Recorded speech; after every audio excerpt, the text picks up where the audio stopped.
আজকে চলে আসছে আমার ইউএমপি ইভোগান ম্যাক্স করতে। আগে থেকে আমার ইউএমপি ইভোগান 4 লেভেলে ছিল, তাই আজকে 10,000 ডায়মন্ড টপ আপ করেছি। ভাবলাম আজকেই উড়াদুরা স্পিন দিয়ে একেবারে ম্যাক্স করে ফেলবো। দেখা যাক কি হয়।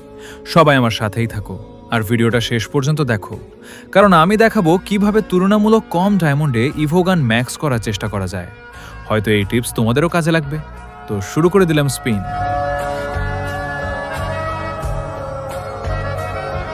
একের পর এক ইভো টোকেন নিচ্ছি, আপগ্রেড করছি।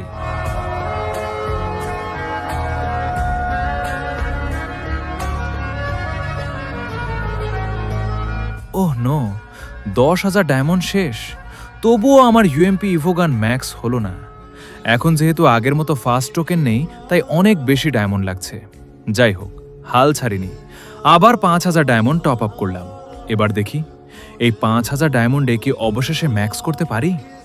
ওএমজি, ফাইনালি ইউএমপি ইভোগান ম্যাক্স করে ফেললাম। সত্যি বলতে স্কিনটার লুক এক কথায় অসাধারণ। তোমরা যারা ইউএমপি ইভোগান ম্যাক্স করতে চাও কমেন্টে জানাও, আর ভিডিওটা ভালো লাগলে একটা লাইক, কমেন্ট আর শেয়ার করে পাশে থেকো।